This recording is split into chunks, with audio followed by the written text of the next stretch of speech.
Great to see everyone out here today. I want you to take a second before I start and think about the last time that you bought a mattress. So maybe you were moving, maybe you needed a new mattress for your kid, maybe you were just tired of sleeping in the divot that had formed over 15 years of owning the same mattress since you were in college or university. Either way, you probably have a really special experience in mind when I mention this. And when we started Casper, essentially, we tried to improve every single element of this experience. So this picture probably looks pretty familiar. This is a real shot taken in a mattress retailer. I won't mention whom. But when we looked at this image, or when we looked across the industry, we saw kind of unprecedented opportunity for improvement. So that included anything from, of course, we could sell mattresses online.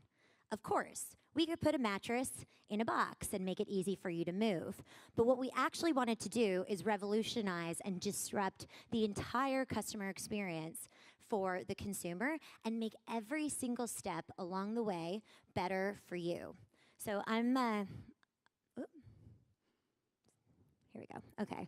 So I'm Nicole, and I actually oversee the Casper Canada business, and which Lane mentioned is the largest international market outside of our U.S. business. And obviously that shows that there's a lot of great opportunity for people to be having a better night's sleep here in Vancouver and across the country. So Casper... Here we go. Okay, so Casper, we design products and experiences to help you dream your way to a better life. So what does that actually mean? So we took the idea that when you go and stay, let's say you're staying at a 5-star hotel, you don't arrive at the hotel and say to the hotel, "Hi, I'd like the Back Sleeper 2000 Serta Perfect mattress. That's the only thing I sleep on." You say to yourself, "I know I'm going to have an amazing night's sleep." And most people around the world actually can enjoy the same great night's sleep on one kind of mattress that's perfectly designed for them. So we created, through thousands and thousands of hours of testing and trial, the one perfect mattress. You can try it at home, in your own home, for 100 nights. So if you take away anything from what I say today, I want you to think to yourself and catalog this concept that trying a mattress in a mattress shop for 2 minutes on 10 different mattresses while a commission-driven salesperson looks down at you and asks you how you're enjoying it, and you look up at them and you really have no idea between the Serta 100 and the Serta 700, not to pick on Serta, that is not the way to actually try a mattress. The only way to know if you like a mattress is to try it in your own house. Since then, we've launched sheets, pillows, dog mattresses, because everybody's dogs should also be sleeping comfortably, bed frames, foundations, and we have slowly really started to take off. I shouldn't say slowly, actually, it's pretty quickly. Since April 2014, we did 1 million of sales in our first 28 days. So what did this mean from a customer experience standpoint? This meant that we sold out in 3 days. It meant that we had no mattresses to ship for 6 weeks. So what did we do? We ended up buying out of our own pocket inflatable mattresses on Amazon and sending them all to our customers so that they had something to sleep on until their Casper mattress arrived, all out of pocket. In November of 2014, we launched in Canada. Why were we able to launch in Canada, in a market that actually doesn't necessarily spend that much money online in comparison to our neighbors to the south? We were able to do it only based on customer demand. We had people writing emails, letters, calling customer support asking, when are you going to be available in Canada? So we flipped on the switch and we started shipping our mattresses cross-border. A few months later, I joined to actually start to invest and develop into the Canadian market. In December of 2015, we did $100 million in revenue in our first year of operations. Since then, we've expanded into Europe, within Germany, Switzerland, Austria, and the UK. And of course, I mentioned all of the additional products like dog mattresses. I'll talk a little bit about that in a bit. And last year we did almost $200 million in sales alone. So clearly, the mattress industry was tired, exhausted even, to use a sleep pun. I might use a few of these today. I can't help myself. And was ripe for disruption. So when we launched in Canada, we decided we couldn't possibly just just launch the business and think that the Canadian consumer would come running. So we had to do a lot of things to kind of invest and create that great customer experience. We didn't want to take what we had done in the US and simply try and replicate it, assuming that every market was going to be the same, because we're not. We're just not the same as we are in the States. So we've done a lot of various elements to try and create a customer experience that's not only amazing from post-purchase when you pre-purchase when you first hear about Casper from a friend or family, but all the way until post-purchase when you've heard about, when you now are part of our Casper family and you're trying to tell your friends and family about it. So nothing nefarious is happening here, although it may look like there might be. This is our very first delivery. This is something that, this is a photo that's framed in our office that everyone sees every day. And this essentially is to inspire the office to continue to treat every single customer like they're our first. So these are our two co-founders in the elevator taking our very first mattress to one of our very first customers. We took his mattress home, or we removed his mattress from his house, and you can see that's what's smooshed into the other side of, into the picture on the other side of the car. So what was amazing about this is that all of our customer support was essentially a job that everyone had for the first few months of operation. So our CEO, our head of brand, our head of creative also took customer support calls. To this day, they continue to receive holiday cards, Christmas cards, birthday cards from our first thousands of customers because of that initial experience. What's fascinating about this additionally is that that kind of sentiment and value has transmitted as the company's grown. We now have over 85 customer support people that are based out of New York and abroad.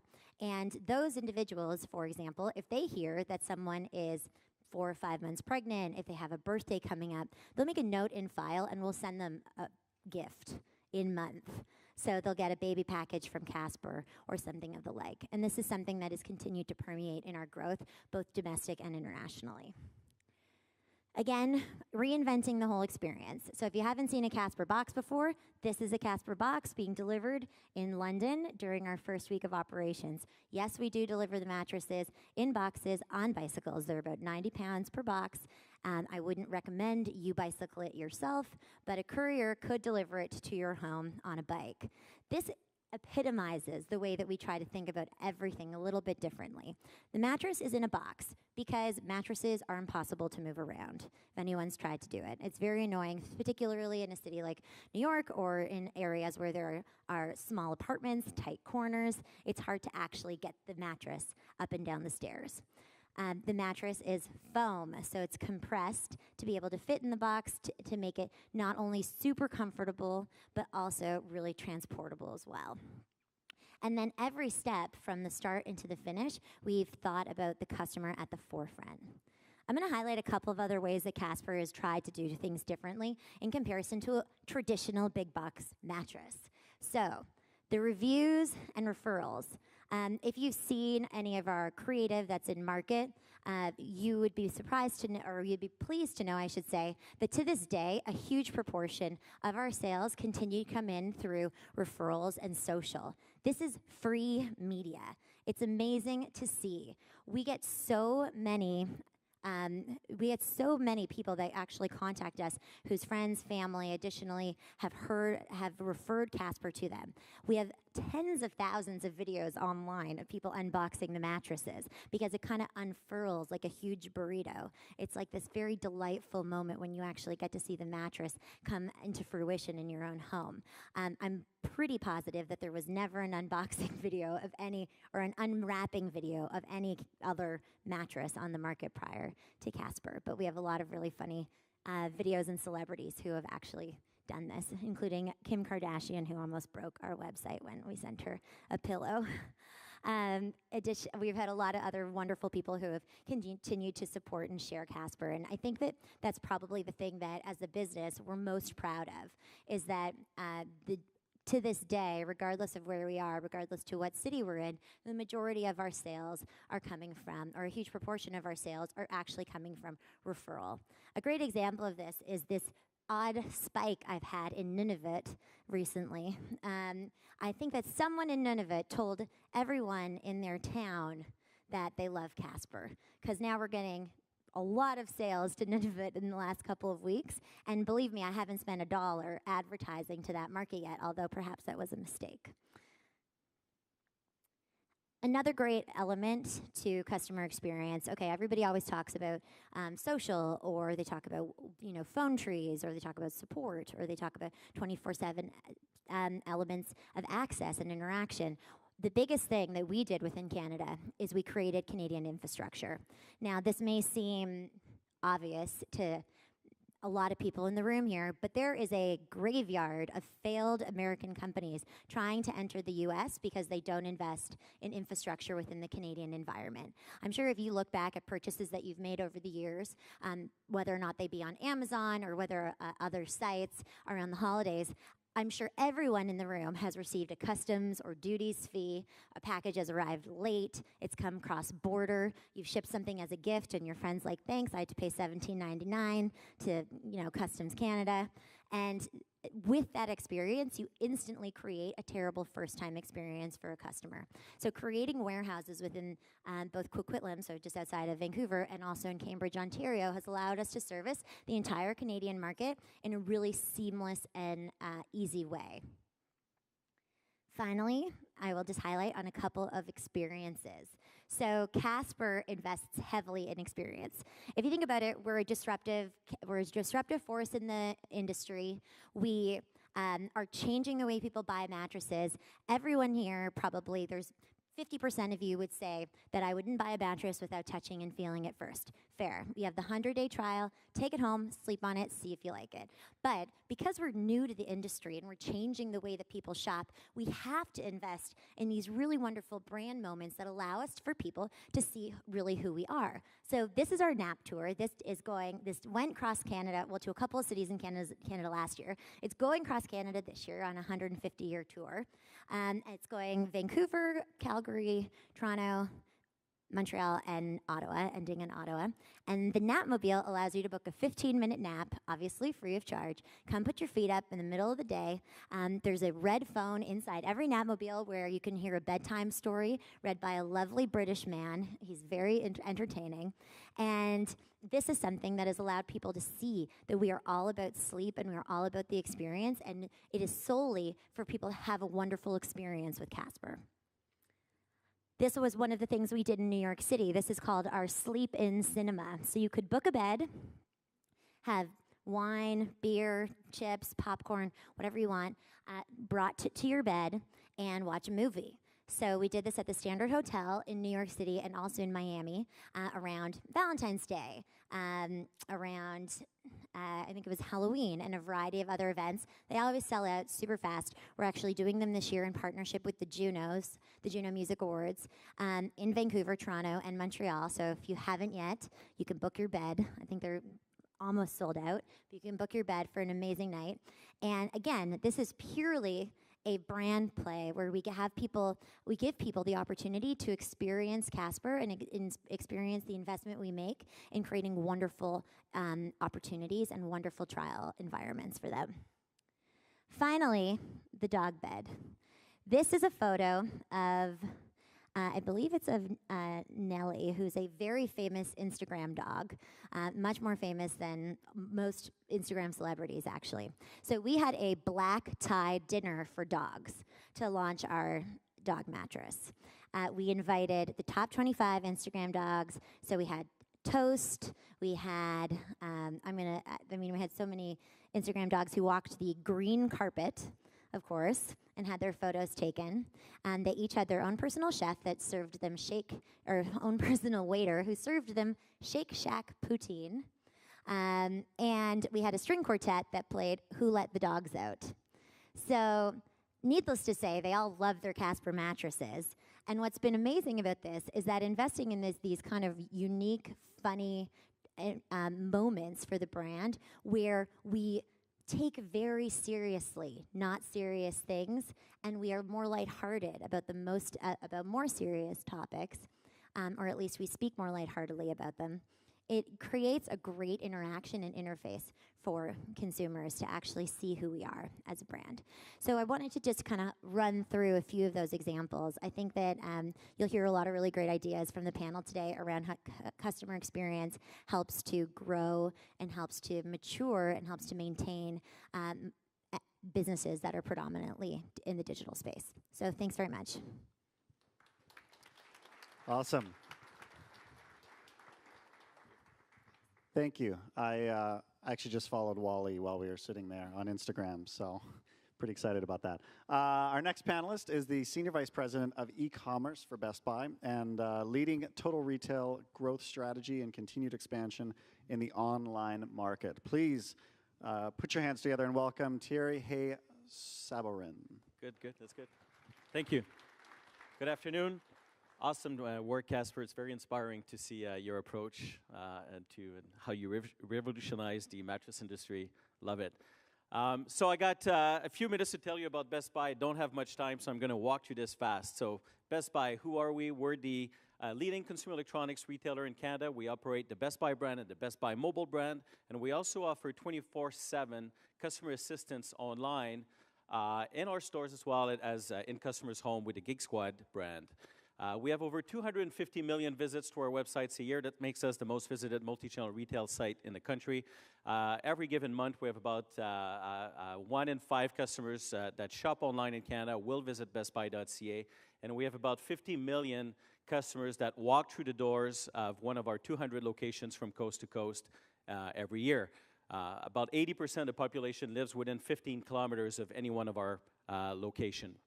Our vision is to enhance the lives of Canadians through technology, and we do this with an obsession over customer experience. Our approach is a total retail approach. We call it total retail as opposed to multi-channel or cross-channel or omni-channel because customers don't see channel and how they interact with Best Buy. They only see Best Buy, and so should we. So we want to remove the word channel from our vocabulary and really focus on total retail. And so what is total retail? It's a simple idea that when customers walk into our stores or shop online, they expect to find something, a product or a service, and we better carry that product or that service, offer the service that they're looking for. We must as well enable the customer to transact with us whenever they're ready for it, on whatever platform at any given time or moment, and wherever they are. And then finally, customers expect to be able to put their hands on the products and get delivery or take possession of the products in a way that's the most convenient for them. Sometimes it might be a white glove delivery with an installation of their home theater systems. Other times it might be to be able to reserve their product online and pick it up in store shortly after, and so on. And we must offer a consistent, convenient, superior customer experience when it comes to all these points. And we do this by merging and being really focused on the interaction between physical and digital, both in stores and online. And that comes through life through various value propositions, such as the ability for customers to reserve an item online and pick it up in store as fast as 20 minutes, and our national average is about 11 minutes when the item's ready for pickup. And we've invested quite a bit in our multi-channel fulfillment capabilities with this idea that if we have a product available in our stores, at our DC, at our web store, even in our vendors' DCs, we want to make that product enabled for purchase to the customer or available for our associates to sell at any given time. So we've invested quite a bit in these capabilities and received some industry accolades for the experience that we're providing.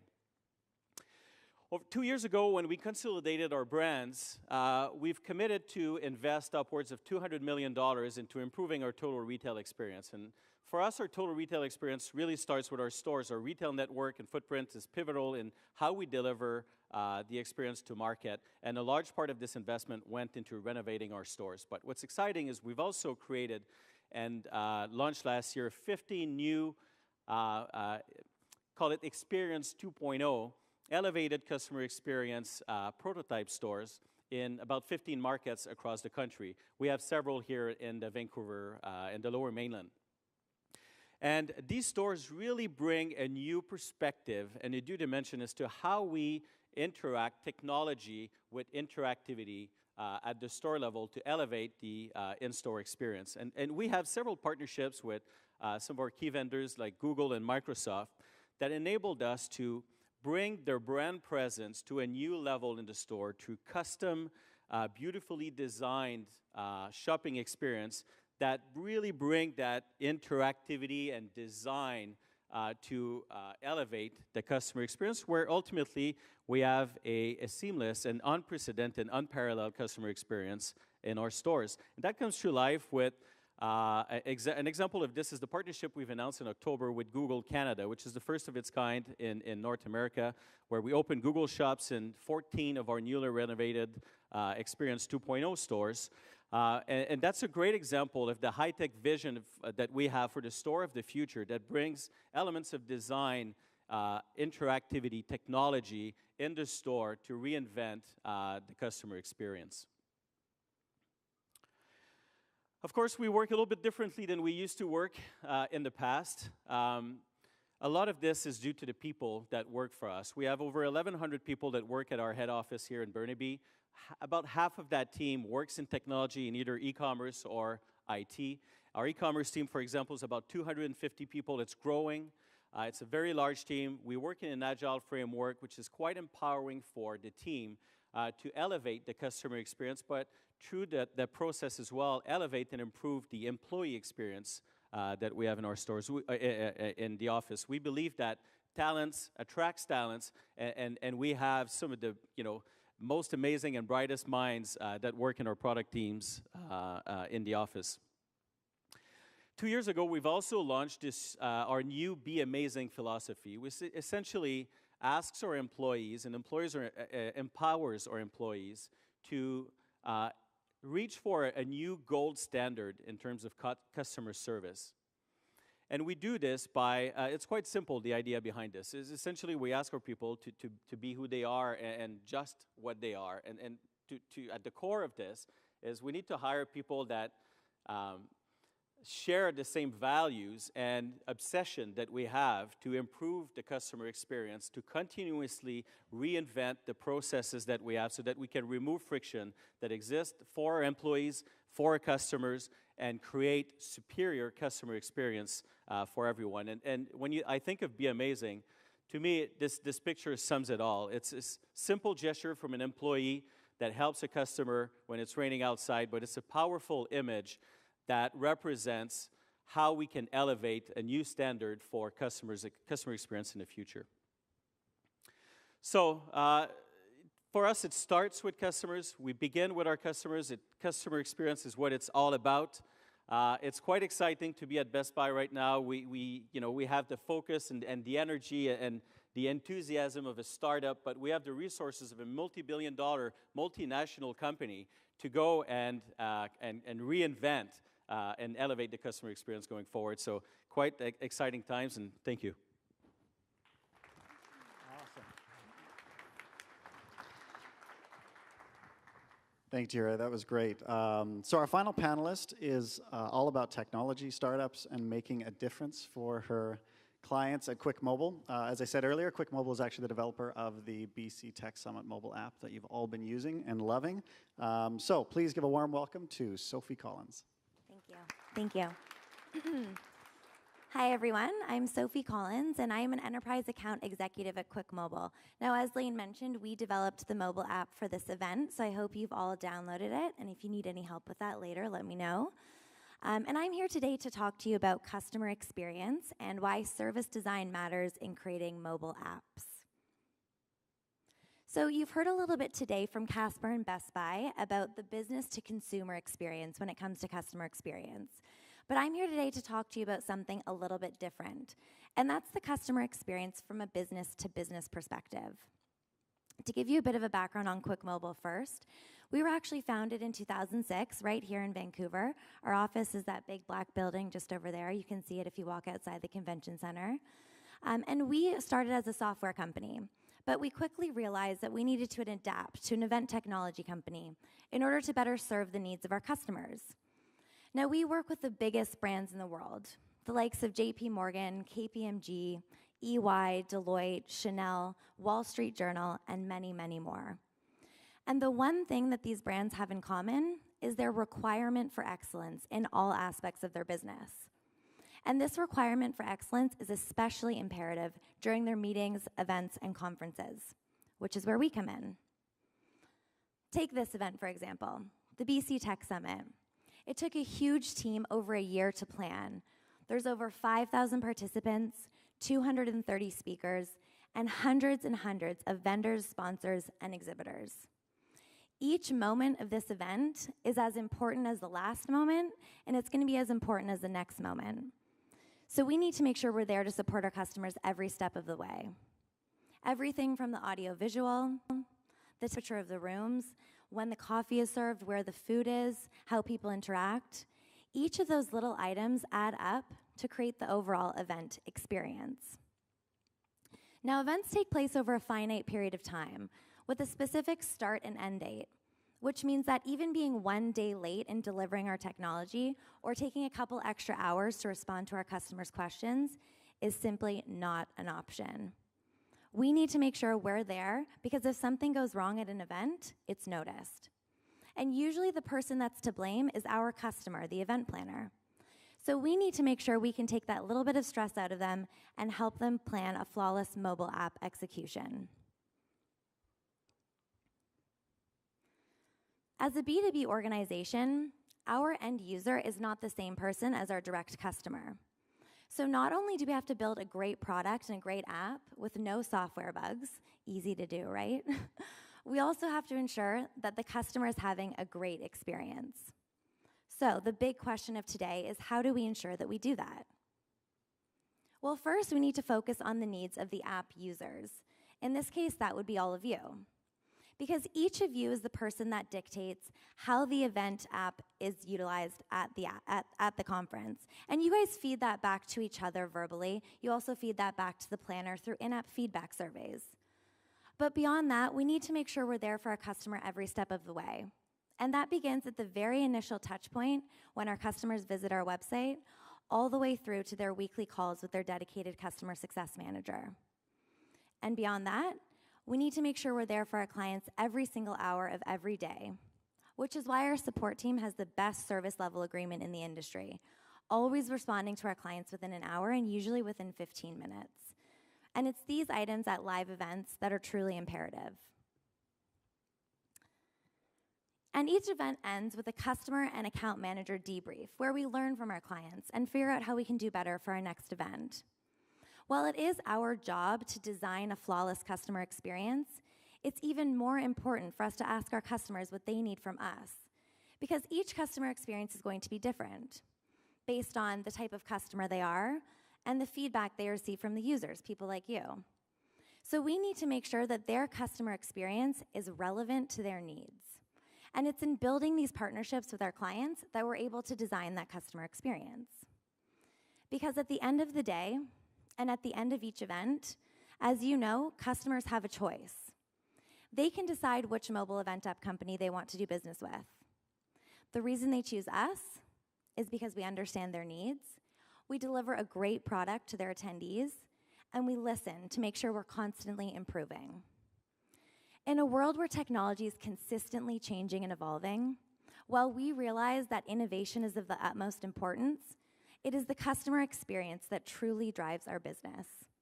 And that is why service design matters in creating mobile apps. Thank you. Awesome, awesome. Thank you. Actually, why don't you have a seat over here, just so we're not blocked by the panel or by the podium over there. So now we're just going to have a quick discussion around this very topic: customer-centric businesses and focusing on the customer. We're going to dive right in because I'm getting all sorts of red lights telling me that we're a little bit behind. So we're just going to jump in with the first question. So first question, actually, here's what I'm going to do. I'm not going to call out anyone. I'm assuming you're all wonderfully prepared. I'm going to let whoever is most passionate about the question jump right in. All right? And then if there's multiples, then we can all answer. That's fine. But so I'm just going to dive in. In today's global economy, why is it more important than ever to put customers first? Well, I quickly mentioned it in my speech, but I think really at the end of the day, the customer has a choice. So if you're innovating really quickly and building new features, chances are that your competitor is doing the same thing or maybe already has it done. And the only way you can differentiate yourself truly is with customer experience at the end of the day, I think so. Yeah, I absolutely agree with that. I'd say that most industries today, if they haven't already been disrupted, for lack of a better word, there's someone who's potentially nipping at your heels, looking to get in on your business. And so the only way that you can continue to secure your customer base or to grow it is to continue to put your customers first, even post-purchase. I look at Casper, and the majority of our interaction with the consumer actually happens after they buy the mattress. So unlike if you were to shop at any other major mattress distributor, probably after you buy the mattress, they never see you again for 10 years. And if you go back 10 years later, it's not like they have your consumer data on file as to what your preferences are, who you are. But our real beginning of our relationship with our consumers starts the day that they actually buy the product, and that's when we continue the dialogue and continue to push forward. Yeah, awesome. I think what I would add is I think that if you're not focused on the customers and you're just digging your grave, somebody else is going to come and eat your lunch. I mean, Casper is a great example of how they disrupted the mattress industry. And for a retailer like us, where we have a large network of stores, it's very important to listen to what the customer wants and to look at the store as our stage. There's got to be a reason. It's so convenient to shop online now, and we're certainly happy that customers shop with us online, but we want to give them a reason to shop in store. We know that the online is not enough. We've demonstrated, we've measured it, that if we exit a market, we know what happens to online sales. We know just how much of the experience works together in this total retail way. So constantly listening, reinventing yourself, improving the customer experience with this focus of not only online, you want to remove friction, in store you want to remove friction, but you also want to wow the customers and delight them and give them a reason to get off the couch or get off the phone and come and visit us, where truly they'll have the most memorable, hopefully, experience as they deal with humans. Awesome. You mentioned delighting customers, and I couldn't agree more. Certainly, I've experienced that in my own D2C business. Let's talk technology, though, because obviously technology has the power to both delight and infuriate our customers from time to time.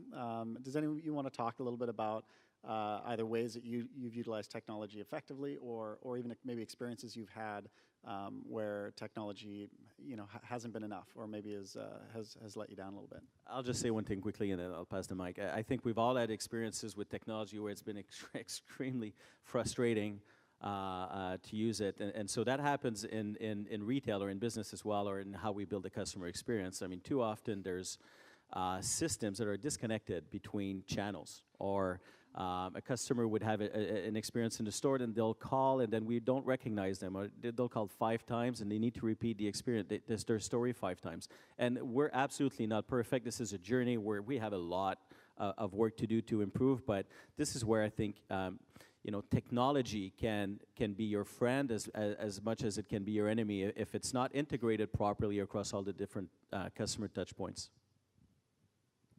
Yeah, I mean, it might be interesting to hear, as a direct-to-consumer business model, obviously we rely so much on technology. If the technology doesn't work, then people don't buy beds, and it's a disaster. But at the same time, we invest heavily in the non-technology piece. I mean, I have a great example. The Napmobile was in Toronto, and I had a gentleman come by who must have been 78, 80 years old with his wife, and he was on a walker, and he had seen an insert that we had done with the Globe and Mail that was, inviting anyone to come to the Napmobile and book a nap.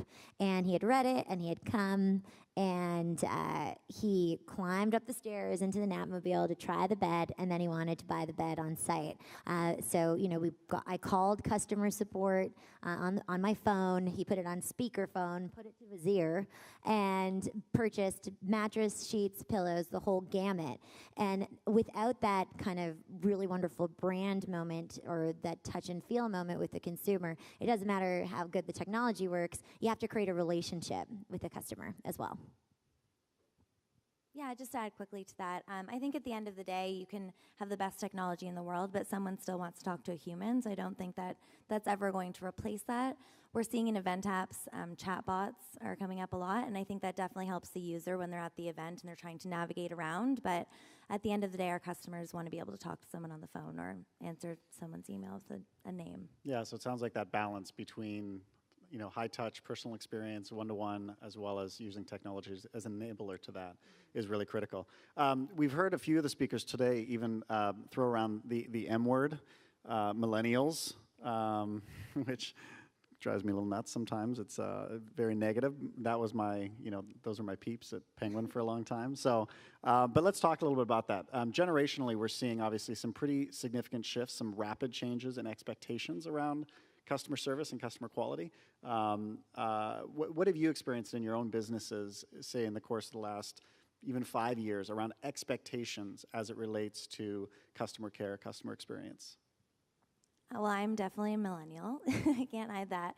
But you shouldn't hide that. Wear it with pride. Our customers truly expect a response instantaneously. They expect it yesterday, and we try our best to give it to them.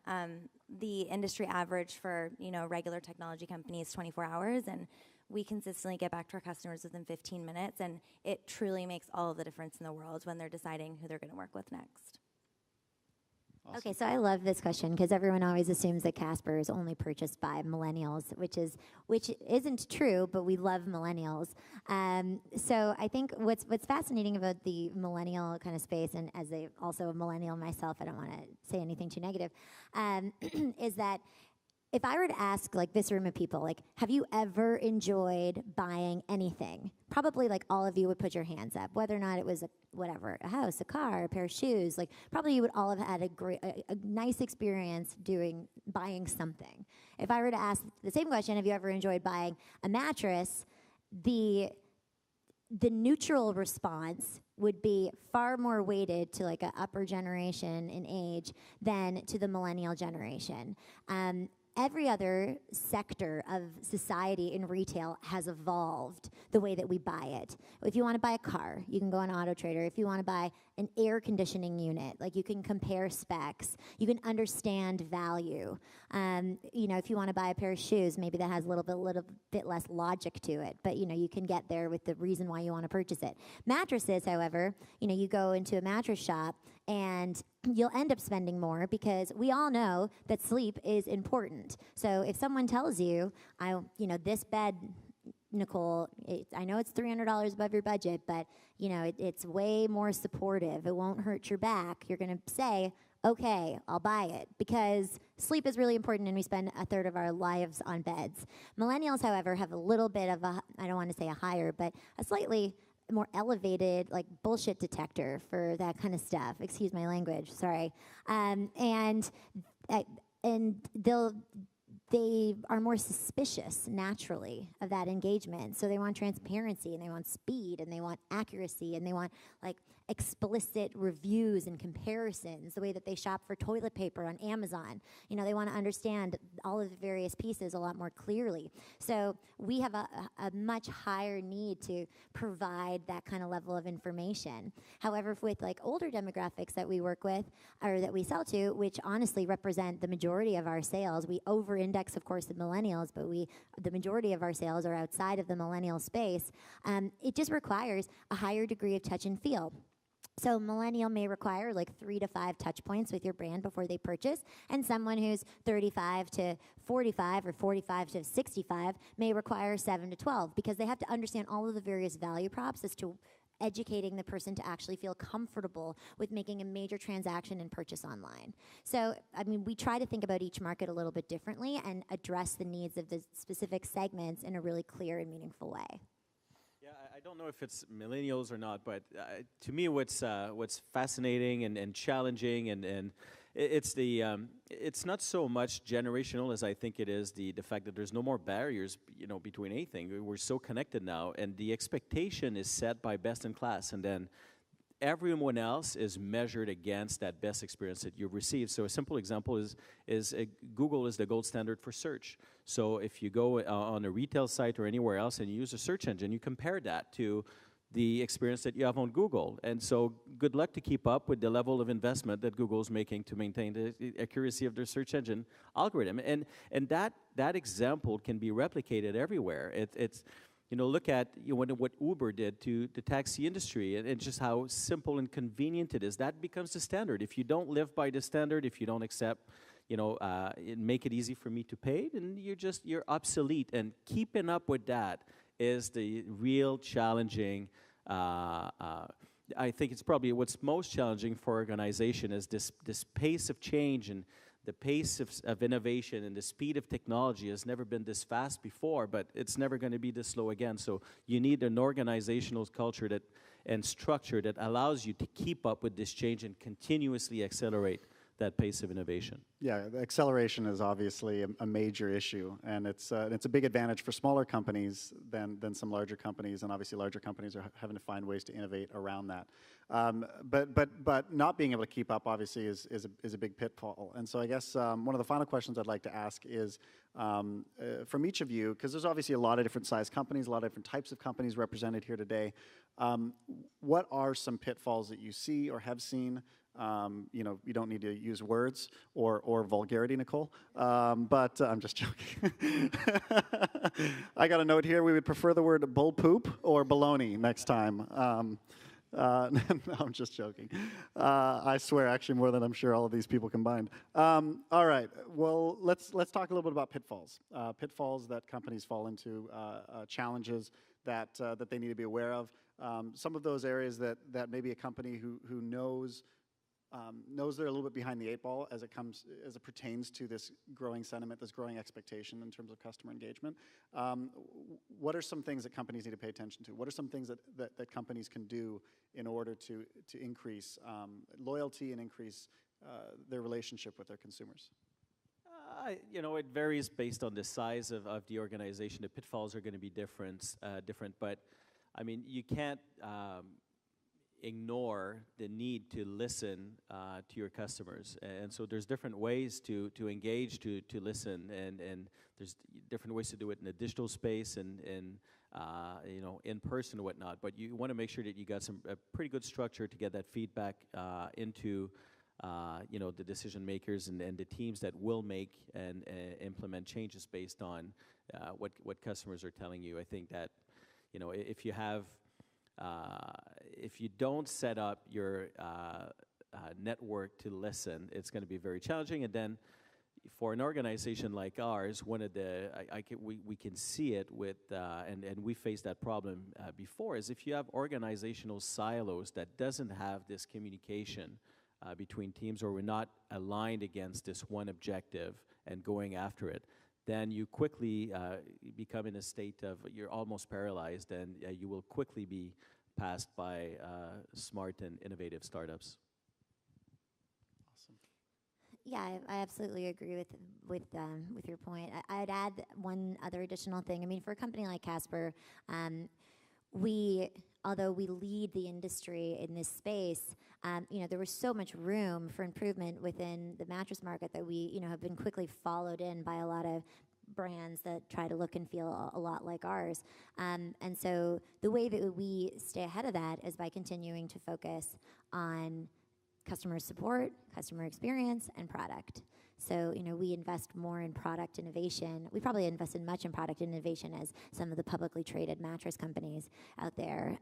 We invest heavily into customer experience, and that's how we keep our edge. And it's the main way. Without the quality of the product and without the excellence in the experience, I mean, then even someone like us, someone could try and bite into our pie. And as a company, perhaps if you're like a little bit behind, or you feel like there's so many ways that you could improve, I think the focus on the most loyal of your customers, to understand what makes them loyal, what makes them keep coming back, what makes them want to only buy from you and just from you, is the first step, really, to understanding what makes you so unique and special in comparison to other brands, and how can you take those nuggets and maximize them as much as you possibly can in order to continue to attract even more loyalty and a greater kind of loyal customer base. Awesome. I think you guys pretty much covered it, but just to add on a tiny little bit, I would say for us as well, it's important to be adaptable because every single customer is going to be different that you're dealing with. So you may have a great process that works really well, but at the end of the day, if your customer is not willing to work within that process, then it's not going to go well for either of you. So just the ability to adapt and iterate and change as you go through. It's awesome. Sophie, you mentioned customer response time of 15 minutes. Is That's that not, I mean, that's our average. That's Sure. not, we promise an hour, but it's 15 minutes But usually.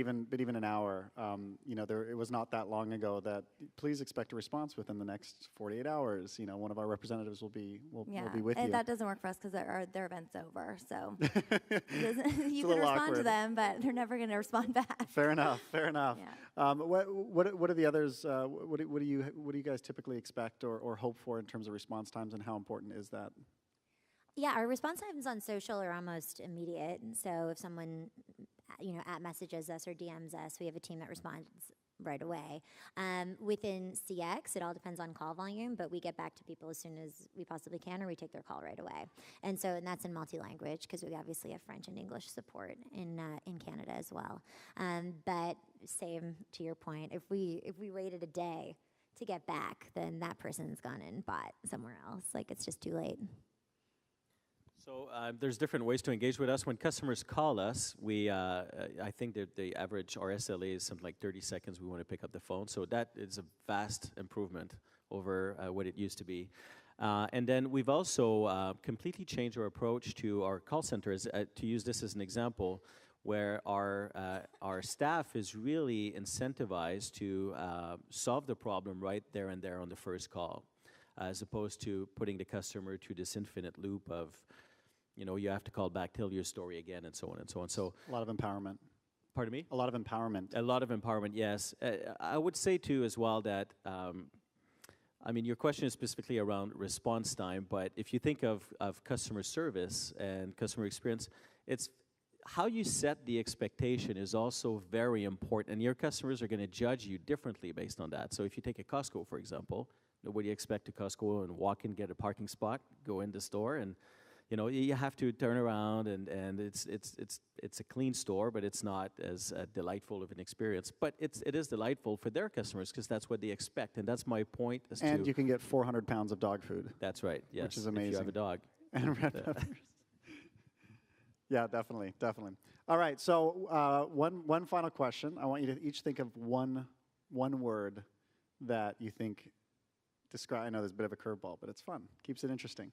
One word that you feel like describes what customer experience, customer care is all about to you. Well, that's easy for us. It's amazing. Amazing. For us, it would probably be personal. Awesome. And for us, I would say it's everything. Love it. That's great. Thank you all for being here, and let's give them all a big round of applause. You guys are amazing.